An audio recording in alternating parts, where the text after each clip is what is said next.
Dakwah bukan hanya di atas mimbar. Kadang dakwah itu bermula dari senyuman, dari cara kita melayan orang. Zaman sekarang, anak muda bukan lagi hanya pendengar, tapi jadi penyampai. Tapi, jauh mana kita faham tanggungjawab itu? Demi agama kita melangkah, membawa perubahan penuh hikmah. Pendakwah muda, harapan semua. Assalamualaikum warahmatullahi wabarakatuh. Selamat datang ke podcast Mutiara Minda Siri Madani Mendidik Masyarakat. Episod yang kelima, iaitu yang bertajuk, kita pada hari ini tajuknya adalah Cabaran Pendakwah Muda. Jadi untuk tajuk yang sangat besar ini, bersama saya DMY Iqbal, dan akan mengupas sedikit sebanyak berkaitan dengan tajuk ini. Saya bawakan seorang Da'i Muda Yadim, Da'i Muda Yadim Liana. Okay. Beliau merupakan seorang yang mempunyai pengalaman yang sangat luas bagaimana untuk melatih dan melahirkan berbagai generasi-generasi muda pada hari ini untuk menjadi seorang pendakwah yang bukan hanya hebat di atas meja tetapi juga hebat di luar, di lapangan dan sebagainya. Bersama saya, perkenalkan DMY Liana. Okay, Alhamdulillah. Terima kasih. Apa khabar? Baik, Alhamdulillah. Sihat saja hari ni, insyaAllah. Alhamdulillah. Sungguh cantik hari ni ya. Oi, jangan. Alhamdulillah. Sudah lama tak berjumpa. Padahal meja sebelah je. Okay. So, tajuk tadi kan? Tapi nak kita ni nak kenal oh ya, ni? sebelum tu orang kata tak kenal maka tak. Okay. Orang kata tak kenal maka tak. Tak cinta? Tak ta'aruf. Ta'aruf, okay, ta'aruf. Minta maaf. Ajaran kita ta'aruf lah. Oleh itu, saya ingin bertanya kepada DM Liana. Boleh tak ceritakan sedikit sebanyak tentang diri Cik Liana? Apa maksudnya yang kita sekarang ni lah. apa sekarang ni? Okay. Apa yang DM Liana sebagai seorang da'i muda dan juga di Yadim, apakah tugasan ataupun job scope Liana sendiri dalam Yadim ini? Okey, kalau kata perkenalan ringkas saya memang dah bekerja dekat Yadim ni, kata dah baru 3 tahun. Cuma kita ada sedikit pengalaman lah sebab kita memang duduk dekat bahagian pembangunan duat ni, unit da'i muda pula tu, Iqbal. Jadi unit da'i muda ni dia memang kita menyelaras da'i muda. So kalau macam kat Yadim ni, kita ada program akademi Da'i Muda Yadim kita handle, and then program pondok Da'i Muda Yadim. So itu salah satu pengalaman lah. Nak kata ada pengalaman yang banyak pasal dakwah anak muda ni, tak ada juga. Tapi dalam masa sama, bila kita pergi ground sekali dengan pelatih, kita pun belajar banyak benda sebenarnya. So sedikit gitulah. Mungkin saya kongsikan hari ni pun, dia tak adalah kata power sangat, tak ada. Mungkin ini adalah kata sedikit pengalaman ataupun kata perkongsian lah, santai-santai. Apa yang kita boleh cuba dapat dan cuba kongsikan dengan orang kat luar sana, macam tu. Okay? Baik. Sebelum kita pergi dengan lebih lanjut berkaitan dengan tajuk kita pada hari ini, saya nak share satu syair Arab yang mana saya rasa syair ini memberikan satu gambaran jelas lah berkaitan dengan kita sebagai pendakwah. Terutamanya kita ni muda, memang cabaran pada masa kini sangat banyak. Ya, jadi izinkan saya boleh baca syair? Okay. Wa man yattaqillaha yaj'al lahu makhraja wa yahdihi subular rusydi fal iman. Inna du'ata idza sabatu 'ala ta'ah adha'as bihim fil ardi kullu makan. Maksudnya, barang siapa yang bertakwa kepada Allah, nescaya Allah bukakan jalan keluar baginya dan tunjukkan jalan kebenaran serta keimanan. Sesungguhnya, para pendakwah yang teguh dalam ketaatan akan menerangi bumi di mana sahaja mereka berada. Jadi untuk kita bahaskan lebih lanjut Okay. berkaitan dengan tajuk kita. Pertama sekali saya nak bertanya kepada DM Waliana. Okay. Kalau kita sebut sebagai pendakwah muda ni, apa sebenarnya maksud pendakwah muda itu sendiri? Pendakwah muda. Adakah pendakwah muda itu berkaitan dengan usia yang muda, ataupun sebenarnya muda itu adalah pengalamannya dalam kancah Pengalaman dakwah, dalam dakwah ni? Silakan. Okay, thank you. Iqbal. Sebenarnya kalau kita melihat daripada segi pembacaan ataupun pemahaman orang berkaitan dengan pendakwah muda. Satu perkataan dakwah tu sendiri. Dakwah tu menyampaikan ke arah menyampaikan sesuatu ke arah kebaikan. Okey. Dan lagi satu perkataan muda.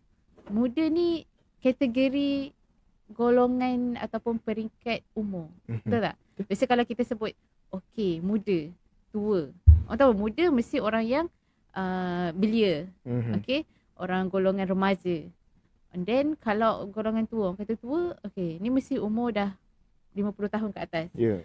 So ini berdasarkan pembacaan kita lah. Mungkin orang lain kat luar sana cara dia melihat dan memahamkan pendakwah muda tu sedikit berbeza, kan? So apa yang saya boleh kongsikan, sebenarnya pendakwah muda tu kita ambil daripada segi maksud kamus Dewan Bahasa lah, kan. Okey, belia muda. Belia muda ni di kalangan umur 15 ke 30 tahun.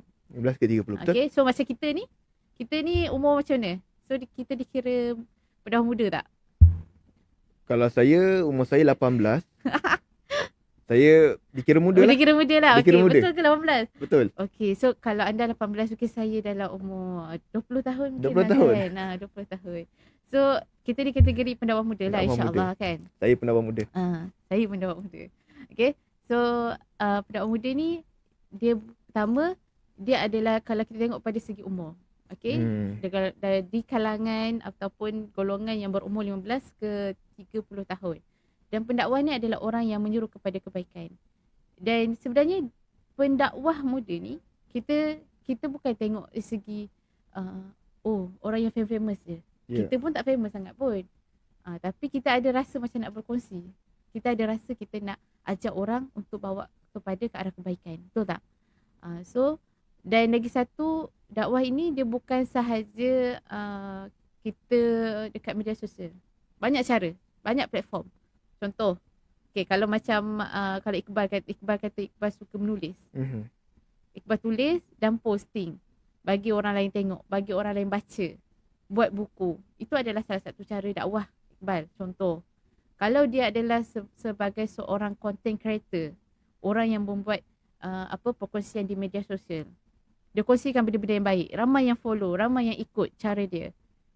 Ramai yang orang kata dapat pengajaran daripada apa yang dia kongsikan. Itu adalah salah satu dakwah, betul tak? Betul tak? Kan? And then ada orang dia punya seni dalam berdakwah dia ialah melalui muzik. Nasyid ke, ada orang dia suka macam even podcast ni pun salah satu jalan dakwah. Kalau kita bagi sesiapa orang yang duduk kat sini, kan, Terima dia kasih, bagi Yadim. perkongsian. Terima kasih, Yadim, memberi peluang untuk kami kongsikan. So itu adalah salah satu cara jalan dakwah. Bila sebut pendakwah muda, so kita nak tarik orang-orang yang muda ni mula untuk ajak juga orang lain join sekali untuk kita nak berdakwah lah, ataupun kita nak berkongsi, nak bawa orang ni ke arah kebaikan, macam tu, kan. So itu pemahaman yang kita boleh fahamkan dulu berkaitan dengan pendakwah muda. Dan sebenarnya macam tadi, kan, ada juga orang kata, adakah pendakwah muda ni orang yang baru nak berjinak, macam baru nak mula ni, baru nak start. Dia bukan ustaz, baru nak start. So kalau kita tengok pada perkara itu, contoh kita kata orang pendakwah muda yang baru nak muda, macam mana kalau pendakwah yang Dah tua baru nak mula? Jadi adakah dia dipanggil pendakwah muda? Jadi kalau saya, mungkin dia kurang sesuai lah. Walaupun siapa-siapa pun di antara kita boleh je jadi pendakwah, kan. Cuma topik kita ni sebabkan kita fokus pada pendakwah muda, jadi kita tengok realiti sekarang ni apa yang berlaku pada generasi muda di kalangan umur 15 ke 30 tahun. Macam itulah. Tapi kalau ada yang tengah menonton ni di kalangan dewasa ataupun kanak-kanak, kita raikan. Okay, kita boleh dapat ilmu baru. Okay. Baik. Itulah. Okay, saya suka dengan penjelasan daripada Ya, Dia betul. Mauliana. Dan saya nak simpulkan sebenarnya pendakwah ni boleh kata kita mengajak diri kita terlebih dahulu Betul untuk lah. buat kebaikan. Lepas tu dengan ajakan tu, kalau dia dapat pergi, maka itu adalah taufik dan hidayah dari Allah. Betul lah. Dalam ada satu yang saya ingat, satu kata-kata hikmah yang saya pegang lah berkaitan dengan dakwah ni. Dakwah tu sendiri yad'u nafsahu ila rabbuhu, ila rabbihi Okay. wa yad'u nas ila rabbihi. Maksudnya apa? Dakwah itu sebenarnya mengajak dirinya terlebih dahulu Faham. untuk kepada Allah. Lepas itu baru kita nak ajak kawan-kawan kita, Orang sahabat-sahabat kita untuk dekat dengan Allah. Hebat Ustaz Iqbal ni. Aduh. Tiba-tiba pula kan. Patutnya kita tukar. Tapi itulah sebenarnya. Kadang-kadang Betul kita ni lah. terlampau meletakkan satu label kepada pendakwah tu hanya sesegelintir saja. Tapi sebenarnya ia adalah umum. Secara tak langsung pun sebenarnya kalau kita dah ajak orang kepada kebaikan tu, kita pun Ya. mungkin salah seorang daripada pendakwah Betul. kan. Macam kita dekat tempat kerja. Okey. Kalau kita orang biasa saja, ilmunya tak adalah banyak, tapi kita ajak kawan-kawan kita pergi solat, itu adalah salah satu cara dakwah. Betul Iqbal. Tapi untuk kita fokuskan tentang pendakwah muda. Betulnya saya setuju dengan Dia Mauliana. Pendakwah muda ni memang dalam lingkungan muda. Okay. Umur daripada 15 hingga 30. Jadi seperti kita tahulah, zaman sekarang ni penuh dengan cabaran, penuh dengan ujian. Lagi sekarang ni banyak isu-isu berkaitan dengan anak-anak muda di sekolah, di mana-mana tempat lah. Betul. Yang agak merisaukan kita lah. Sebagai seorang muda, seorang anak muda, dan juga sampai satu masa nanti kita juga akan jadi seorang ibu dan ayah dan sebagainya. Jadi saya nak tanya kepada Dia Mauliana. Okey. Kita dah masuk soalan soalan ni. seterusnya. Okey. Iaitu yang kedua adalah berkaitan dengan cabaran. Okey, cabaran. Cabaran utama yang dihadapi oleh pendakwah muda Pendakwah muda. pada masa kini. Okey. Mungkin Dia Mauliana boleh kongsikan. Mesti kita kena kongsikan. Ya. Okey. So kalau kata cabaran, okey. Pendakwah muda. Okey, kita tahu pendakwah muda dia ada banyak platform. Dia ada kalau kata saya masuk dulu kepada media sosial dan juga platform digital. Okey. Sebab apa? Sebab sekarang ni, zaman sekarang kita cepat saja. Benda-benda apa yang kita post, apa yang kita cakap, kalau viral je mesti habis. Ya. Okey. Tapi kalau viral benda yang baik, alhamdulillah. Cuma bayangkan kalau ada perkara yang viral tu adalah perkara yang buruk. Perkara yang mendatangkan fitnah kepada masyarakat, benda-benda yang lebih besar. Masalah-masalah yang lebih besar datang. Tu kita kena berhati-hati. Okay, so benda yang pertama lah saya cakap dengan Iqbal. Pernah tak Iqbal post, okay, zaman Dek Boy Iqbal ni batch ke berapa? 2025. 2024 tahun lepas. Tahun lepas. Musim yang ke berapa? Musim yang ke-6. 6. Okay. So zaman tu kan kita tengah rancak buat video kan. Okay, rancak buat video, buat konten. Pernah tak kena kecam? Kecaman. Ataupun komen kawan-kawan yang macam, Iqbal. Itu ada banyak. Ada Itu ada banyak. So, okay, itu kan saya nak ambil Itu adalah salah satu cara kalau kita kena kecaman. Ataupun kita kena peli. Ataupun kita kena, itu baru sikit. Ada orang, ada pendakwah yang baru nak mula, yang baru berjinak dengan TikTok, dengan kata Instagram. Bila post video nanti orang akan cakap, dia ni acah-acah ustaz. Dulu aku kenal lah dia ni kat sekolah ni lain ni. Dan sezaman belajar lain, tiba-tiba dia jadi ustaz pula kat TikTok kan. Okay, benda tu realitinya berlaku. So itu adalah salah satu cabaran lah, kita dapat feedback yang kurang baik daripada orang luar. Kita nak sampaikan benda yang baik, tapi kita dapat feedback yang kurang baik daripada orang luar. So macam mana? Kita nak give up ke? Kita nak macam, kalau jadi kat saya, mesti kita akan sedih tak? Mesti sedih kan? Kita akan rasa macam dia macam ni dia Liana. kalau saya lah, dalam masa sekarang ni, masa kini, Mm-mm. terlalu banyak benda-benda yang negatif tau di Okey. TikTok dan sebagainya. Jadi siapa yang nak counter benda tu kalau bukan kita? Ah, Betul tak? betul-betul. Tapi cara kita macam mana? Kita nak cara contain tu. macam mana? Okey. Satu benda. Okey, yang pertama, bila jadi pada kita, cuba cari masa untuk kita bertenang. Okey. Kalau kita tengok contoh antara sirah yang kita boleh jadikan pengajaran berkaitan dengan dakwah ni, antaranya ialah saya boleh sebutkan Nabi Ibrahim. Okey, Nabi Ibrahim kan yang kena bakar dekat api kan. Okey. Sebelum tu kan Nabi Ibrahim kan memang kata ajaran yang dianuti masa zaman tu, iaitu sembah berhala tu semua tak betul.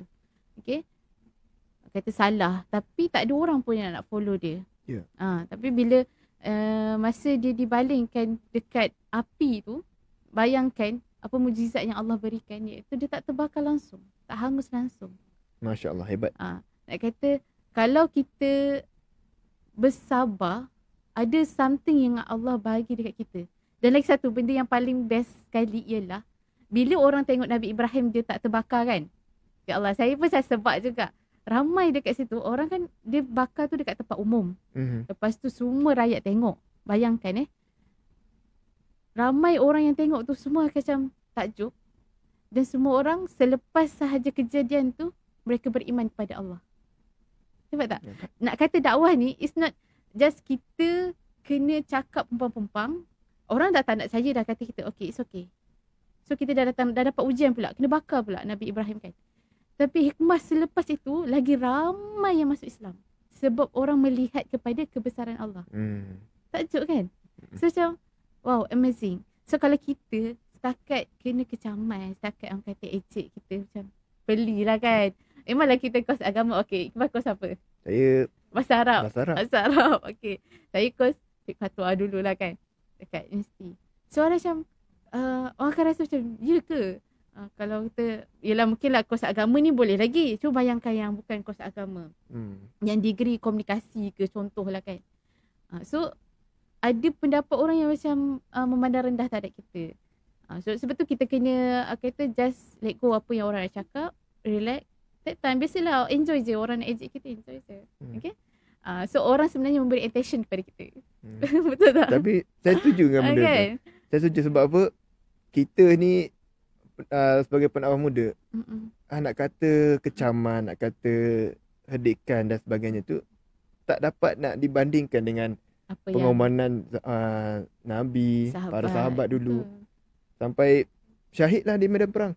Kita ni sedikit dah terasa kata apa, lemah semangat untuk kita berdakwah. Tapi betul kunci kata yang betul tu sabar. Sabar, setuju. Sabarlah kan. Sabarlah. Kan? So benda-benda ni kita just follow the flow, enjoy dan take time lah untuk memang kita nak recovery tu ambil masa tapi jangan terlalu lama.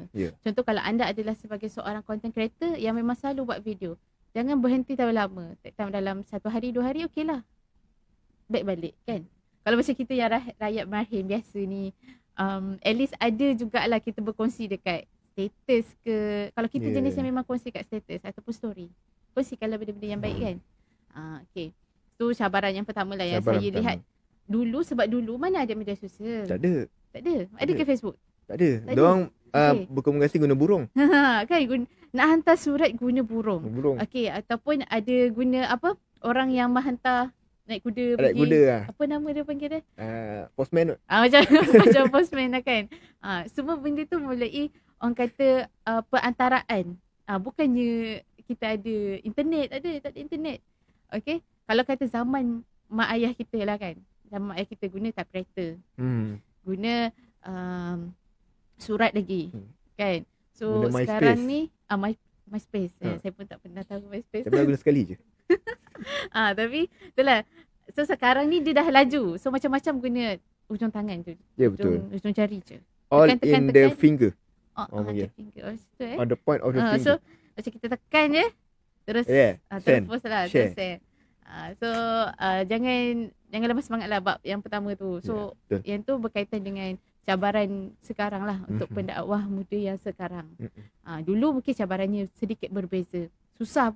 Cabaran dulu pula kita kait dah dulu Dulu bila tak ada internet, tak ada media sosial, kita kena ada majlis yang face to face. Physical. Barulah kita ada orang dai ni dengan mad'u dia baru okey boleh jumpa, kita bercakap, benda tu sampai.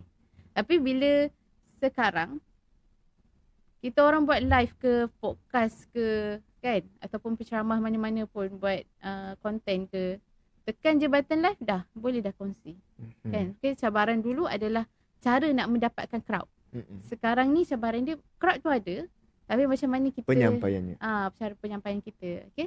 So and then kalau cabaran yang lainan yang berbezanya dulu dengan sekarang ni ialah, tapi sebentar dulu. Sebentar dulu. Ada lagi? Okay. Kita berehat dulu. Berehat dulu. Kita berehat dulu. Kita pejamkan mata sekejap. Kita akan bersambung. Pejamkan mata. Sebentar lagi.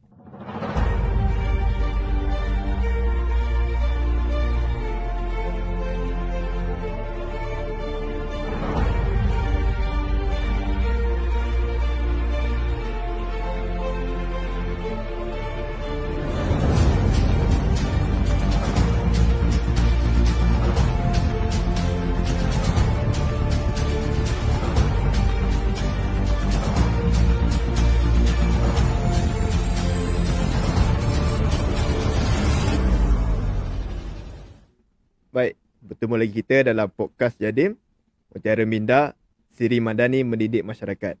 Dengan tajuknya adalah Cabaran Pendakwah Muda. Jadi yang pertama tadi kita dah tahu tentang cabaran yang pertama. Iaitu berkaitan dengan anak muda ni kena sabar. Kena sabar dalam segala ujian yang mereka hadapi. Jadi kami nak tahu, pendengar-pendengar ni nak tahu cabaran yang seterusnya lah. Apa yang saya ni, kalau saya sebagai orang muda yang baru nak berjinak dalam dakwah, kancah dakwah ni, apa yang saya perlu prepare? Selain daripada saya kena sabar, apa lagi saya kena ada? Apa yang kena ada? Ya. Okay. Sebenarnya cabaran ni banyak. Cuma ini yang mana kita boleh kongsikan lah bersama, kan. So yang kedua ni saya nak kongsikan tentang cara kita mendapatkan maklumat. Ataupun cara kita mendapatkan fakta, cara kita mendapatkan isi konten yang kita nak bawakan. Okay. Kenapa saya cakap macam ni? Sebab kadang ada orang bila dia tak berguru ataupun kita tak betul-betul dapatkan maklumat yang tepat, kita akan sampaikan benda yang salah tau. Dia akan cakap tu memang sedap. Tapi kalau orang yang mendengar ni adalah orang yang faham, dia akan rasa macam, apa yang dia cakap tu? Salah tu. Rujukan ke dari segi macam, dia dapat dari mana tu? Lagi-lagi berhati-hati bila kita sebut pasal dalil lah, kan. So dalil. Cabaran pendakwah muda tu saya perasan dekat situ. Sebab kenapa? Bezanya orang dulu dengan sekarang. Sebab sekarang kita dah ada ChatGPT, kita dah ada Google, kita tekan je dekat mana-mana platform, senang je dapat maklumat tu laju. Tapi dia soheh ke tak soheh? Itu penting. Kan? Sebab kita macam, contoh masa even kita nak podcast saya lah, kan. Saya nak podcast ni, saya pun gunakan ChatGPT juga tanya, betul ke aku nak jawab ni, kan? Nak tanya apa, nak bagi pendarahan kita ni nak cakap apa. At the same time, kita buat tak rujukan? Kalau kita kata contoh berkaitan dengan kita cakap pasal sirah, kita cakap tentang ada fakta tertentu, mesti kita ada rujukan kita, kan? So kita check balik. Sama ada buku ke, buku online pun ada juga. Atau kalau kita gunakan laman web yang betul. Pernah tak dengar Ustaz YouTube? Pernah tak dengar kes Ustaz YouTube ataupun Ustaz Kopiori ke? Sebab apa? Sebab pengisian dia sebiji-sebiji, macam contohlah dia ambil katalah orang yang figurah hebat. Contoh Ustaz Azhar Idrus, Ustaz Abdul Somad ke, contohlah, kan. Lepas tu pengisian yang dia bawa tu memang sebiji, memang sehebat, memang yang hebat lah. Macam ustaz yang dia follow ni, dia kalau kita nak jadikan rujukan tu, biasalah kan kita tengok, kita adore dan kita tengok macam mana cara pembawakan dia. Tapi kalau kita hanya tajuk berkaitan dengan tajuk berkaitan dengan apa suatu sabar. Sebiji kita ikut poin orang tu. Contohlah kan. So benda-benda tu kita tak naklah kita buat ni pendakwah ni, kita berkongsi tu sebab atas dasar sebab kita nak kena kongsi benda tu, kita belajar benda tu and then kita sampaikan benda tu. Kalau boleh benda yang memang kita dah faham lah. At least kita dah mendalami. Contoh kalau berkaitan dengan pendakwah muda ni, saya cakap saya pun tak adalah power mana. Tapi sebab kita adalah sedikit pengalaman kalau kita duduk bersama dengan dai-dai muda. Sebab kita yang melatih dai muda kan. Okay, so kita dapat tengok contoh antara cabaran dia tadi, media sosial. So media sosial tu cabaran dia ialah berkaitan dengan kecaman. Memang betul pun ada je orang yang mendapat kecaman sebab kita dah sampaikan dakwah ni macam rasa tak sesuai. Tapi yang kedua, ada juga dai kita, dai muda Yadim ke, pondok dai muda Yadim ke, yang orang kata dia dapat dia mencari sumber-sumber yang kata tak sahih lah. Dia sumber tu okey, tapi kita pastikan kita tabayun dulu. Benda ni sesuai tak kita nak masukkan sebagai pengisian. Kalau dalil ni, betul ke dalil ni dalil yang sesuai tak kita nak kaitkan dengan apa yang kita nak sampaikan. Sebab apa? Dai muda ni, kalau macam kat Yadim sendiri, kita kan ada pementasan dai muda Yadim.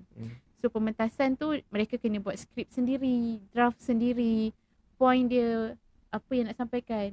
So macam nak Iqbal dulu kan, macam mana perasaan buat skrip pementasan? Oh, sangat mencabar dan lebih banyak kita punya apa yang kita faham tu terbuktilah dalam skrip tersebut. Kan? Tapi saya nak disclaimer lah. Saya hampir masuk final. Hampir. Hampir? Hampir. Kenapa hampir? Sebab saya tak nak riak. Oh, saya tak nak riak, Allah. Sebab riak tu pun dah lain Okay. So pementasan tu one of cara untuk kita ringkaskan apa yang kau nak cakap. Ya. Bukan senang nak cakap dalam 3 ke 4 minit. Kan? Kalau biasanya dai akan cakap kan, Kak Yana, saya kan kalau 1 jam nak bercakap saya boleh. Tapi kalau 3 minit 4 minit nak cakap apa je. So itulah cara kita, macam mana kita nak fixkan semua yang kita ada dalam satu konten yang padat. Okay. So daripada situ kita akan tengok macam mana mereka ni memanfaatkan media sosial pula, memanfaatkan macam ChatGPT tu. Boleh, kita tak kisah boleh guna, tapi betul tak dia dapat fakta yang betul tak? So benda tu kena berhati-hati. Itu cabaran yang kedua yang saya rasa pendakwah muda sebab dia dah mahir benda tu, so itu boleh dijadikan sebagai satu cabaran untuk dia. Sebab nak mengendalikan benda yang realitinya memudahkan, tapi kalau kita salah guna ke, kita tak baju betul-betul, benda tu macam it's not good. Betul. Okay, so dia akan mendatangkan kesan yang lagi buruk. Sebab apa? Sebab apa kesan buruk? Habis apa? Okay, dia sampaikan benda yang salah. So what's next? Habis yang para pendengar semua dengar, mereka buat apa yang salah tersebut. So benda tu memberi kesan, kan? Betul tak? Bagi kesan. Efek lah orang lain. Kalau benda tu still dalam lingkungan benda yang baik, alhamdulillah kan, okay. Tapi kalau kata apa yang kita maklumat kita sampai tu salah, ataupun benda tu tak elok, atau biasanya salah tu dari segi macam penyampaian dalil, benda tu akan beri kesan sebenarnya. Orang akan macam, orang akan guna juga hadis. Kalau katalah orang guna hadis yang sama, tapi benda tu mana betul, salah kan.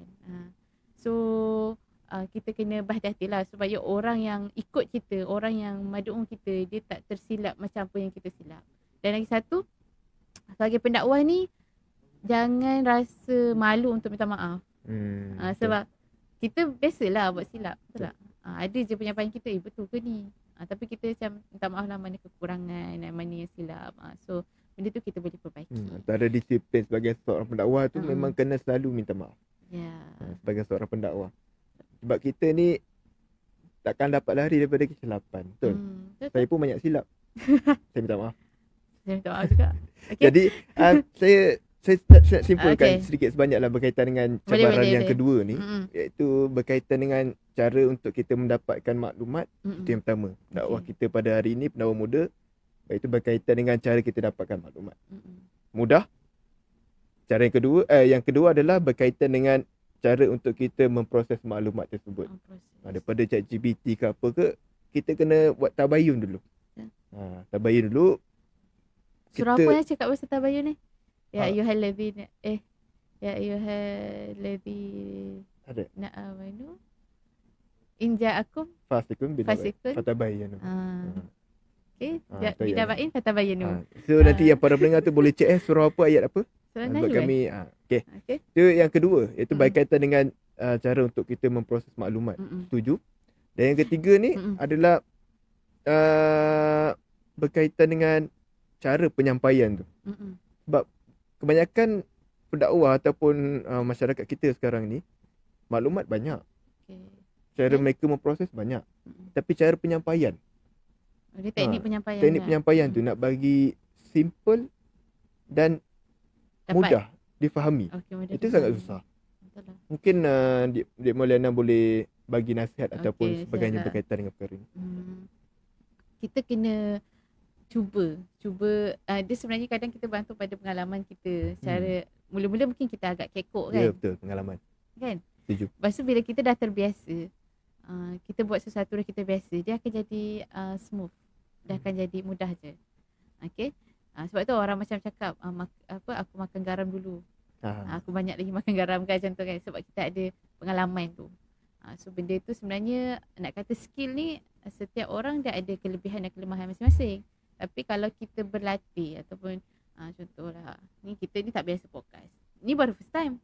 Contohlah first time duduk dah second time. Okey. Contoh Iqbal dah second time. Mungkin kali ketiga, keempat, kelima dia dah macam dah enjoy dah, dia dah betul. santai, dia dah mahir kan. Sebab dia dah biasa. So benda tu lebih kepada praktikal. Kita belajar pun tapi kalau kita tak boleh nak deliver dengan cara yang baik dan kita tak improve pengalaman sebelum, benda tu akan sama je. Kan? So boleh masuk poin ketiga? Boleh? Takut masa. So cabaran ketiga. Mungkin silakan. Ada cabaran ketiga? Okey, cabaran ketiga. Okey, Iqbal rasa apa cabaran yang ketiga ni? Saya Tanya rasa balik. Okey, saya tak tahu. saya tahu Okey, so cabaran yang tiga yang saya lihat daripada sekeliling saya ialah cabaran pendakwah muda sekarang. Yang ketiga ialah bila mana media sosial ini laju, dia dapat followers yang lagi banyak, dia dapat pengikut yang ramai, and then like pun banyak, komen pun banyak, share pun ramai, yang save pun ramai. Jadi kita makin famous. Daripada kau siapa ni, orang tak kenal. Kita start dengan contohlah TikTok kan, seorang je followers kita. Tiba-tiba dah lama-lama kita dalam bidang ni, kita ada 1,000 followers. Kita ada 4K, 5K, 11K, 20K dan sebagainya. So itu adalah cabaran. Betul tak saya rasa itu adalah cabaran untuk pendakwah muda sekarang? Ya. Tapi bagi saya ada baik juga. Betul. Kita tak sangka lah ada baik dia. Sebab lagi ramai orang yang menerima apa yang kita nak kongsikan, dakwah yang kita nak share. Betul. Okay. So benda tu baik dia, alhamdulillah. Cuma cabaran dia ialah kita ni lah sebagai pendakwah ni, macam mana kita nak menjaga hati kita, niat kita, cara kita dengan diri kita lah. So kalau kita rasa macam ada perubahan pada diri kita, kita semakin sombong ke, kita semakin nak kejar followers turun je, takut dah. So benda tu kita kena berhati-hati lah. Sebab macam pesan guru saya pun, dia macam akan cakap benda yang sama je. Kalau kita masuk ke dalam bidang dakwah ni, kau memang akan ramai pengikut. Ataupun paling-paling pun mungkin orang yang fans kat kita lah, orang yang suka nak tengok story kita tu adalah orang pengikut kita lah. Kan? So kita kena sentiasa memperbaiki niat kita lah. Okay? Nak kata Innamal pasal a'malu biniat. biniat. Kan? So apa-apa pun balik dengan niat kita lah. Tapi nak kata pun kita ada ramai pengikut, Nabi pun sama. Betul. Lagi ramai pengikutnya. Lagi ramai pengikut. Satu dunia daripada 1400 tahun yang lepas pun masih jadi pengikut Nabi. Azhar ada sirah nak kongsi. Contoh pasal cerita masa siapa dihantar untuk berdakwah ke Habsyah. Sekejap. Apa nama dia? Salman Al-Farisi. Kan? Yeah. Okey, macam ni. Okey, menarik. Okey, masa tu Salman Al-Farisi ni kan dia kan raja Salman kan. Betul tak? Dia adalah keturunan Raja Parsi ketika tu. So sepatutnya Raja Salman ni lah yang akan jadi pemimpin takluk selepas ayah dia. Okay. And then masa tu Salman ni dia pergi lalu dekat sebuah dulu kan gereja, maksudnya dulu kan macam orang ikut anuti Nabi Ibrahim punya ni kan, dakwah kan. Lepas tu dia macam tertarik dengan cara yang sedikit berbeza dengan cara yang keturunan dia bawa ni, ibadat yang ni lah. Lepas tu dia cari kan. Lepas tu sampai dia berkhidmat dengan, dia lari daripada ayah dia tukar pergi belajar dengan rahib ni. Lepas tu rahib ni nak meninggal, dia tanya lagi, ada tak orang lain yang sama macam kau yang aku boleh follow. So dia pergi sampai beberapa orang rahib yang dah meninggal. Lepas tu ada rahib yang terakhir ni, dia kata aku rasa agama ni dia dah akan ada nabi baru selepas ni. Ada orang yang akan bawa agama ni lebih baik lah, macam tu. Lepas tu sampailah dia katalah pergilah cari seorang lelaki ni kan. Jadikan cerita dia jumpa dengan Nabi Muhammad sallallahu alaihi wasallam. Lepas tu betul lah, inilah orang yang dicari, Nabi yang dicari. Sebab satu benda lepas kan bila bila Salman ni cerita balik pada Rasulullah apa yang dia lalui, apa yang pencarian dia sepanjang dia nak mencari agama ni. Waktu Rasulullah masa tu ada para sahabat yang lain, Rasulullah suruh bercerita juga kan. Dan Rasulullah kata inilah contoh. Maksudnya Rasulullah puji pada Salman ni sebab dia betul-betul mencari agama dia yang benar. So kalau kita ni pula macam mana kita nak fahamkan macam cari benda rujukan yang betul. Semua tu praktikal dia sekarang lah. Kita boleh jadikan dia itu sebagai ibrah. Sebab setiap orang dia ada cara dia menilai orang lain. Kalau kata mungkin ustaz ni atau ustazah ni tak sesuai lah dengan kita, kita tak perlu pun kecam orang tu. Kita akan follow orang lain yang kita rasa sesuai dengan kita, pembawakan dia ke, cara pengisian dia ke, kan. Sama juga macam kita. Kalau kita adalah seorang pendakwah, kita tahu dengan siapa yang kita nak berguru. Kita tahu dengan siapa yang kita nak ikut. Betul tak? Dia bukan senang-senang kita, aku rasa macam ni, ni macam elok je muka dia kan, bersih je ni, kita follow lah. Contoh, ni ramai followers, kita tak nilai benda tu, betul tak? Kalau saya sendiri, saya tak nilai daripada segi followers lah. So dari situ kita tengok inilah cara kita nak memilih atau menilai dengan siapa yang kita nak tuntut, kita nak baca kan. So itulah cabaran yang saya rasa zaman dulu mungkin cabaran dia ialah kita nak kejar crowd macam tadi. Sekarang ni crowd dah ada, so macam mana? Baik. Okay. Itu cabaran yang sangat besar. Sebenarnya tadi urus cerita macam dah angkat kertas tapi kita tak nampak, tak expect kan? Tak, maaf. So kamu nampak apa? Saya nampak rehat seketika. Rehat seketika. Okay. Kembali selepas ini. Okay.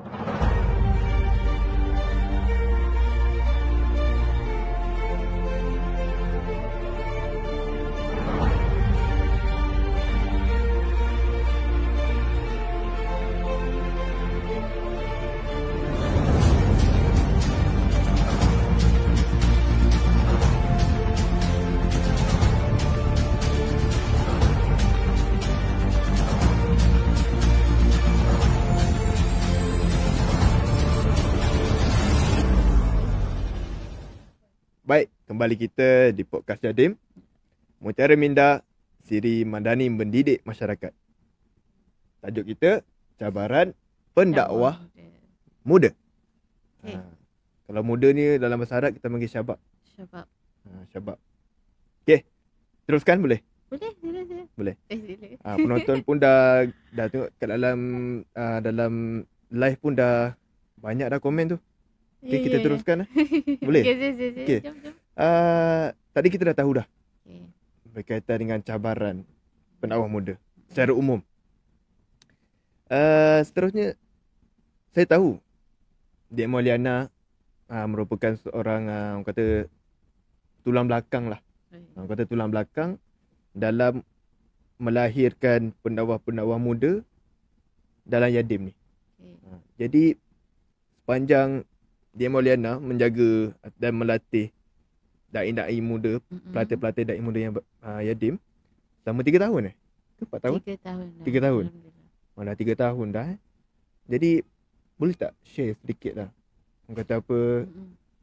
behind the scene, Behind the scene. kata cabaran dia. Nak Okay. jadi pendakwah ni senang, Okay. tapi nak melatih pendakwah tu mungkin ada cerita yang berbeza. So macam mana Iqbal yang pernah jadi pelatih, kau rasa saya Saya garang tak dulu? garang jugalah. Garang juga lah garang. sikit kan. Okay, so ingat tak ada 3 benda yang memang saya tekankan? Okay. Apa dia? Lupa dah. Lupa, tak ingat. Okay.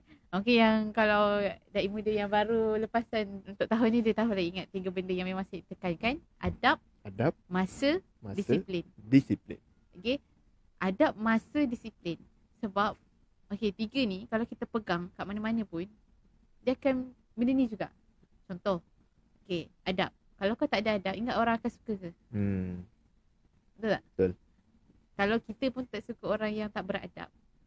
So macam mana kita tak suka orang tak beradab. Jadi kita kena jadi orang yang beradab lah. Okay, betul tak? Betul. Beradab ni sebab cara kita bergaul dengan orang pun adab juga. Betul. Cara kita berkomunikasi dengan orang, cara kita pengurusan hidup kita, pengurusan kita dengan orang lain, pengurusan kita dengan contohlah masjid yang kita nak pergi ke, dengan followers kita, macam mana kita nak santuni. Kalau kita tak ada adab, kalau kita pun sendiri bercakap benda yang tak baik, kalau kita sendiri mengeluarkan perkataan carut, kalau kita sendiri tak sopan, tak ada macam apa, orang kata pemakaian yang okey ke, cara kita bergaul dengan orang tu tak okey ke, orang tak suka dengan kita. Betul. Kan? So benda tu yang saya tekankan. Okay. So yang kedua berkaitan dengan disiplin. Disiplin ni everything. Macam mana cara kita mengurus diri kita dan mengurus perkara-perkara yang ada kat sekeliling kita. Okay. Sebab apa? Contohlah, kalau kita ni diberikan tanggungjawab untuk laksanakan satu program. Contoh, kita akan berurusan dengan ramai orang. Tapi kalau kita tak ada, orang kata, disiplin dari segi cara kerja kita mengurus tanggungjawab kita, so kita orang kan pandang enteng je. Tak payah dengan ustaz ni, dia dah tahu dah kerja dia memang out dah. Kita suka kau cakap macam tu, Tak suka. kan? So itulah pentingnya yang kedua tu tadi, disiplin. And then yang ketiga, masa. Masa ni contoh kalau macam zaman masa belajar dulu kan, saya akan cakap masuk dia pukul berapa? Pukul 8, Okay. 8.30 macam tu. Okay. So kelas katalah, kelas pukul 8 kan. 8.30. Yep. Lepas tu ada batch yang pukul 9 kelas. Tapi kita paling-paling pun mesti 5 minit sebelum paling-paling ni dia kena ada dalam kelas. Tak kisahlah kelas ke aktiviti. Sebab apa? Sebab berkaitan dengan masa. Kalau kita deal dengan orang kan, contoh hari ni podcast atau Faiz kata tadi, okay, 9.30 kita mula. So saya 10 minit awal, at least kita dah ada dekat sekitar sini. Tak kisahlah. Saya pukul 9 dah ada. Iya, kau pada duduk meja sebelah je kan. Sebab dah dilatih. Oh, okay. Tak ada latih, Masya Allah. So, benda 3 ni memang saya tekankan lah kalau kat DMI. Lagipun kita berada dekat position ni, unit dai muda ni, kita tak tahu sampai bila. Yeah. Bila-bila masa je boleh bertukar orang kan. So, saya harap yang akan datang pun dia mengamalkan benda yang sama lah. Okay. Adab, masa, disiplin. Easy je. Dan bila kalau kita dari awal kita train benda ni, InsyaAllah lah sampai dia 2 bulan ke, dia 3 bulan latihan ke, dia boleh konsisten. Tapi kita cakap lah dengan cara dia, jangan habis latihan terus dah tak ada dah benda tu. Kita nak habis latihan pun still boleh amalkan lah kan. So macam Iqbal daripada jadi pelatih dah jadi staff dah sekarang kat Yadim kan. Sama juga macam kita. Saya pun dulu start dengan saya duduk terlibat dengan sahabat Yadim, rakan siswa Yadim. Lepas tu intern kat Yadim. Lepas tu masuk dai muda Yadim. Oh, lama So kita dengan Yadim. manfaatkan apa yang kita belajar tu, kita bawa ke dalam organisasi yang kita sedang bekerja sekarang ni lah. Okay. So itu tiga benda yang saya rasa penting lah. So untuk kamu rasa macam Bagi susah saya, tak? Okay. kalau saya setuju dengan Jana, iaitu 3 benda tu, adab, disiplin dengan masa. Kalau kita buat jaga betul-betul 3 benda ni, sebenarnya itu satu bentuk dakwah. Betul. Sebab Orang kalau akan ikut. orang akan ikut dengan adab kita yang baik, cara kita bercakap, sopan santun dan sebagainya, tak mengeluarkan kata kasar dan sebagainya, orang lain bercakap dengan kita pun akan lemah lembut. Akan jadi, wah baguslah dia ni. Kalau yang orang yang bersopan santun tu ajak kita solat, hati kita dah lembut dah. Senang nak ikut Tak dia. payah cakap banyak Tak lah. payah cakap orang banyak. dah follow dah. Dan juga perwatakan kita kan. Contoh baik, sopan, berpakaian yang kemas. Orang tengok kita pun dah Sejuk hati lah. sejuk hati. Terus nak pergi solat. Macam tu. Tak sampai Contoh. hati kata macam ustaz pergi lah dulu. Tak ada, tak sampai hati. Lah. So kat Yadim ni dia macam tu. Tengok Iqbal je sampai. Saya tak. Saya masih belajar-belajar lagi. Macam. Dan juga berkaitan dengan masa. Okey, Sangat masa setuju lah. lah. Sebab masa ni kena faham. Pukul 7 masa saya. Juga masa Liana. Kita berkongsi masa. Kalau Masa kita yang dah sama. deal masa, contoh kita dah deal masa buat perjumpaan pukul 7, pukul 8, pukul 9. Kita kena hormat juga masa orang lain. Dan dia juga bagi saya lah, dia satu bentuk dakwah jugalah. Kalau kita jaga masa, orang akan lebih menghormati kita. Ni sebagai seorang pendakwah muda, kena kata ambil maklum lah tentang perkara ni. Betul. So kan, okay, kalau kata pasal 3 benda ni, dia macam kita boleh senang je nak amalkan kan. Boleh je insyaAllah. Tapi ada cabaran yang macam tadi Iqbal cakap, apa benda yang antara memang cabaran yang betul-betul bila kita mengendalikan da'i muda ni, pondok da'i muda ke, akademi da'i muda, yang saya rasa antara cabaran dia ialah macam mana kita nak konsisten tu. Konsisten dia. Istiqamah. Sebab masa awal-awal, okey katalah minggu pertama, kedua, saya tak ada buka mana-mana aib batch tau. Saya jaga semua sama saja. Tapi kalau kita tengok, okey minggu pertama, kedua, kita kena dengar, kita kena takut semua. Semua follow betul-betul rule. Okey, sebulan okey. Okay, kita tengok dah hujung-hujung bulan 2, bulan kedua, dah nampak dah dia punya tarik-tarik masing-masing. Dia tak ada masalah. Jadi diri sendiri. Tapi still on track. Kita jangan macam lari sangat. Okey. Tu antara saya rasa macam mungkin cabaran pada, sebenarnya bukan sahaja pada pelatih, pada kita yang penyelaras ni pun. Kita dah start rasa penat. Bayangkan kelas pagi sampai malam. Mana tak penat? Kita pun pernah jadi pelatih, jadi kita tahulah kan perasaan. Zaman saya dulu lagi 4 bulan. Zaman yang akak-akak abang-abang sebelum ni lagi rasa ada yang 6 bulan kan. So cabaran, tapi kita tengok balik, sebenarnya kita masuk sini orang nak melatih kita untuk jadi someone yang better. Okay. Walaupun kita bukanlah sebagai penceramah bebas, pendakwah bebas, influencer yang terkenal, tapi ada tak sumbangan kita kepada masyarakat. So kita tengok macam tu lah. So kata cabaran-cabaran lain dalam menjaga PDXY ni tak ada pun. Tu biasa-biasa small matter. Kalau ada yang macam, kak saya sedih kak saya penat kak saya tak suka orang ni kak. Tu biasa. Kan? Kak Iqbal ni penat sangat lah kak. Kalau dulu kamu mengadu apa? Iqbal ni tak ada mengadu apa sangat sebab dia tidak baik. Saya suka rancangan da'i muda Yadim. So dia penghulu bulan kedua. 2024. So itulah macam biasa-biasa macam biasa tu tak ada masalah lah, kita boleh khatib kan. Lama-lama pun kita akan jadi kawan juga. At the end pun dah habis latihan, kamu masuk Yadim, akak jadi kawan kamu jadi kawan kita dah. Okay. So itulah sedikit sebanyak pun pasal latihan dekat Yadim ni, akademi ni ada sebahagian saja dalam kehidupan kita. Kalau kita tak dapat semua sekali 100%, mungkin kita akan dapat 80%. Paling pun kita dapat 20%, 10% pun jadilah apa yang kita boleh amalkan next kan dalam hidupan kita. Macam tu lah. Kadang-kadang sebagai kadang sangat lah saya ni. Kadang-kadang sebagai pelatih ataupun pendakwah da'i muda ni, nak melatih diri sendiri tu memang mengambil masa. So kalau kita nak buat bangunan pun, masa dia lama untuk jadikan satu foundation yang kukuh. Sebab nak rancang lagi, nak guna bahan apa, nak berkualiti ke tak berkualiti. Betul. And then corak je, design dia apa semua. Sama lah juga kan, macam boleh tak kalau kita kaitkan dengan DIY ni kan, da'i muda ni pun sama juga kan perjalanan dia.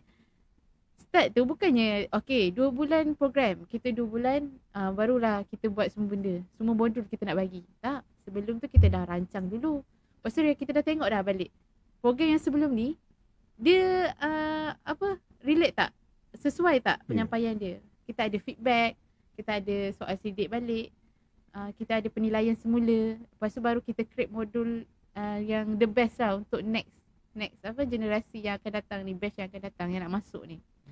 So sama juga macam tadi kan bangunan. Dia mesti ada perancangan, and then bahan apa yang kita nak gunakan. Konkrit tu, apa batu nak cari yang macam mana, kualiti yang bagus tak. Macam kita bagi penceramah, kita buat pengisian dekat dai muda kita pun, kita tengok sesuai tak dengan kategori ataupun tahap kemampuan pemikiran dai kita. Kalau tak sesuai, tak apalah, kita tukar. Next year ke musim lain kita tukarlah, kita cari penceramah lain. Macam tu lah yang kan? lebih memberi manfaat dan sesuai. Sesuai lah dengan umur pendakwah muda kita pun. Nama pun program kita Akademi Dai Muda Yadim. Pondok Dai Muda Yadim. Dia ada Dai Muda. Jadi terima kasih.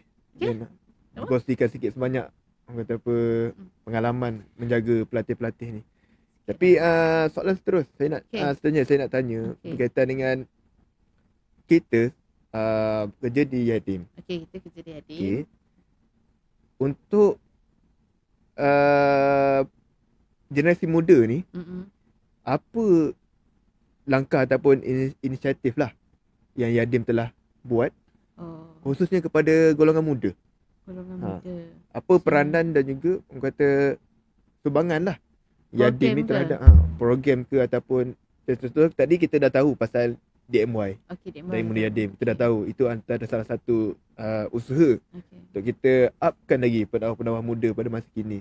Dan juga Pondok Dai Muda Yadim kita upkan lepasan-lepasan pondok untuk menjadi, kita latih mereka untuk jadi seorang pendakwah di masa kini. Tapi ada tak lain? Yang lain lah. Yang lain. Yadim ada buat. Yadim juga buat. Ini berdasarkan, mungkin ada banyak tau, tapi saya pun mungkin ada yang tak tahu kan. Kalau dekat Yadim ni pun kita sebelum masuk Dai Muda pun kita dah ada bina generasi yang di kalangan belia ni tau. Contoh macam kita ada RSY, Rakan Siswa Yadim. Dia peringkat universiti kan. Peringkat universiti, IPG, IKBN, IKTBN, Poli. So dari situ sebenarnya kita dah program-program yang kita nak bawa ni pun, contoh pasal dakwah. Dakwah ni bukan macam cakap je. Kan? Kita turun dakwah ke lapangan. Dakwah bilhal. Kalau kita contohlah kita masuk ke kampung orang asli ke, kita buat program, kita ajak orang-orang universiti pelajar-pelajar universiti ni join venture. So program-program lapangan tu pun salah satu dakwah juga. Dia tak perlu bercakap, tapi dia buat dengan perkara yang dia nak buat tu kan. So itulah antaranya lah kan. Kalau lagi Yadim dia ada sukarelawan Yadim. Sukarelawan Yadim ni dia bawa Himat Bati. So kat situ yang ni range umur ni dia bebas pula di kalangan belia dan juga yang dewasa yang berumur yang lebih 50 tahun pun ada juga jadi sukarelawan. Jadi mungkin fokus dia ialah kepada penduduk setempat tu. Kalau kata dekat kawasan mana? Kawasan perumahan, kawasan kampung setempat. So benda tu peluang lah untuk orang luar yang tak tahu, yang tak pernah berprogram ni pun boleh join program. Kan? So mungkin ada lagi yang lain-lain. Even media Yadim pun banyak je aktiviti. Contoh dia ada buat LDY, Layar Dakwah Yadim. Kan? Involve orang-orang luar pun boleh involve juga. So itu ada dakwah, orang-orang media involve untuk konten ataupun untuk projek layar dakwah ni. So memberi juga peluang pada orang lain yang macam aku tak pernah pun, boleh ke, sesuai ke nak buat konten dakwah ni, tak pandai. Tapi kita belajar, kita bagi peluang. And then apa lagi kat Yadim ni? Program-program kemasyarakatan, Himat Bati yang lain pun banyak je. So kalau katalah orang luar, kerana sangat saya ni dah banyak kali langgar dah ni, minta maaf ya Mat. Kalau kita orang luar kan, kalau nak tahu program-program Yadim ni, buka je Facebook Yadim. So banyak sebenarnya, insyaAllah. Kalau dan untuk akan datang ni kita ada Sama Hadis. Sama Hadis so banyaklah sebenarnya kita boleh tengok kat Yadim ni. Mungkin kita nampak satu bahagian ni je, tapi sebenarnya banyak lagi bahagian Yadim yang lain yang ada buat program. Mungkin saya boleh bagi kredit jugalah kepada Dai Community. Oh yes. Sorry. Ya Allah lupa. Tadi nak sebut dah. Dai Community. Dai Community. Okay. Ni saya jadi moderator sekejap okay, sebelum saya serahkan kepada Iqbal. Dai Community, Syed Iqbal dia sendiri adalah Dai unit Dai Community. So saya serah kepada Tuan je lah untuk cakap. Saya juga nak bagi kredit dan juga tanyalah kepada Yadim. Okay. Kerana membuatkan satu inisiatif ataupun usaha lah untuk kita pergi kepada grassroots. Kita ke bawah terus. Itu Dai Community kan.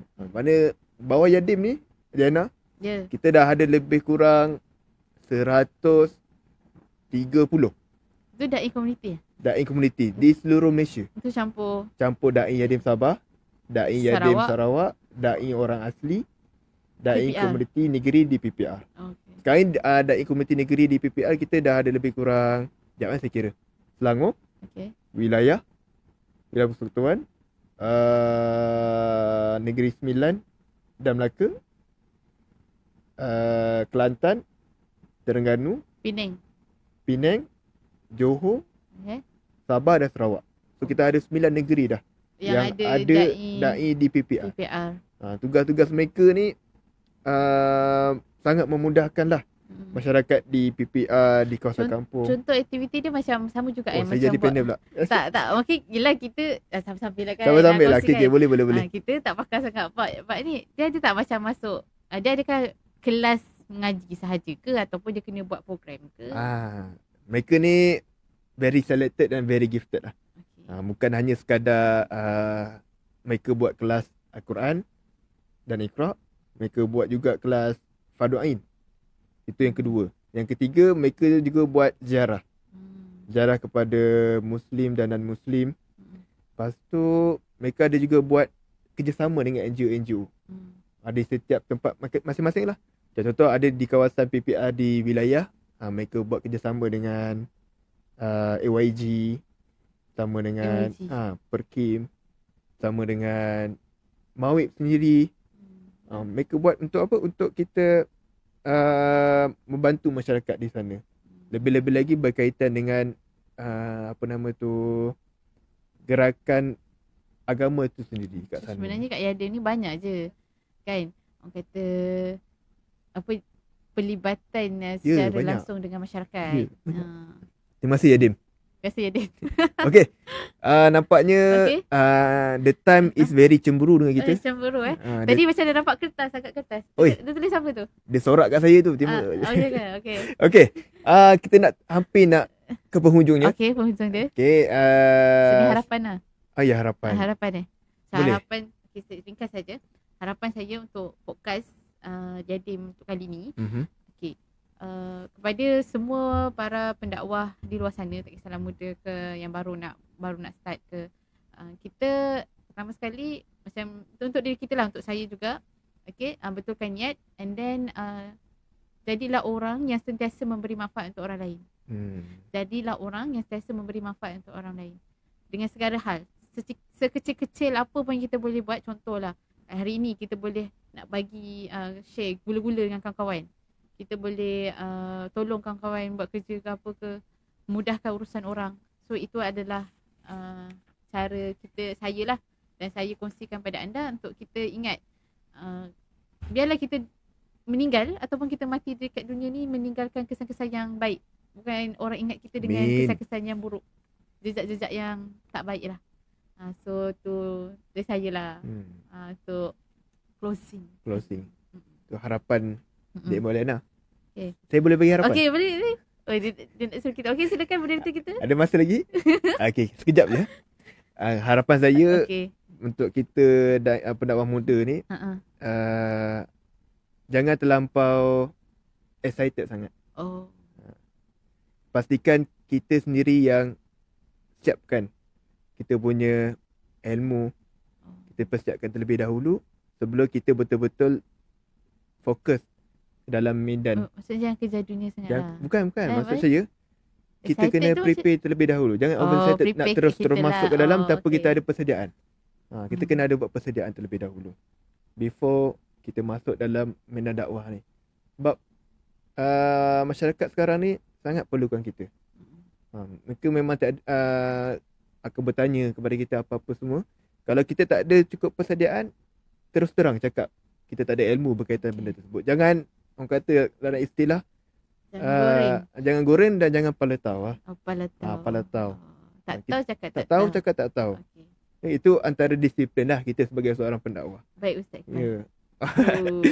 Dan Ha-ha. ada lagi? Saya tak ada lah. Okey, saya nak tutup. Ha-ha. Saya nak tutup dengan satu Syair. syair. Okey. Boleh saya bacakan? Sebab belajar Arab kan. Ha, saya sangat suka syair walaupun saya tak orang kata apa. Cuba syair kan ada lagu dia. Oh, tak boleh. Saya bukan penyanyi. Saya boleh? Boleh saya baca? Cuba. Okey, dalam syairnya berbunyi macam ni. Okey. Inna fi yadi syubbani amra ummah wa fi aqdamiha hayataha. Okey, maksudnya sesungguhnya di tangan pemuda urusan suatu umat, dan di dalam kemajuan generasi muda terletak kehidupan suatu umat. Dari bait syair-syair ini kita dapat tahulah bahawa pemuda ataupun orang muda memegang peranan penting lah dalam membangunkan generasi yang akan datang. Betul. So para penonton khususnya pada golongan muda, kekalkan semangat. Jangan mudah putus asa. Sebab kata D.M. Liana, kena banyak sabar. Dengan kesabaran itu Allah SWT akan anugerahkan kepada Banyak kita benda-benda baik. banyak benda-benda baik. Dan saya suka dengan ayat D.M. Liana. Banyak Kita ayat saya kamu suka. saya suka sebab Okey. ayatnya yang tadi tu, kita kena sentiasa beri manfaat kepada orang lain. Macam tu. Okey, ada apa-apa nak tambah? Tak ada. Tak ada. Okay, Saya minta maaf. okey. Okay, saya minta maaf juga kepada semua segala kekurangan sepanjang kita menyampaikan. Okey. So, daripada saya minta maaf. Okey, baik. Terima kasih kepada Dik Maulana Okey, terima kasih dengan juga. kesibukannya menjaga dai-dai Dah muda. habis dah. Dah habis dah? Dah habis. Oh, Kita tanya. Next project pula. Tanya saya ucapkan. Terima Saya ucapkan terima kasih, beribu-ribu terima kasih lah Baik. kepada Dik Maulana kerana sudi bersama kami pada hari ini dalam podcast Mutiara Minda Siri Madani Kelima, siri kelima. seri kelima. Ha. Berkaitan dengan cabaran pendakwah muda. Jadi setakat ini sajalah kita punya podcast. Dan para penonton, saya harap tuan-tuan perempuan semua terhibur. Dan juga Tibu. kalau ada Macam apa-apa kita malam soalan, pula tibu. boleh tanya pada siri yang seterusnya. Jangan tanya pada kami. Okay? Assalamualaikum warahmatullahi wabarakatuh. Demi agama kita melangkah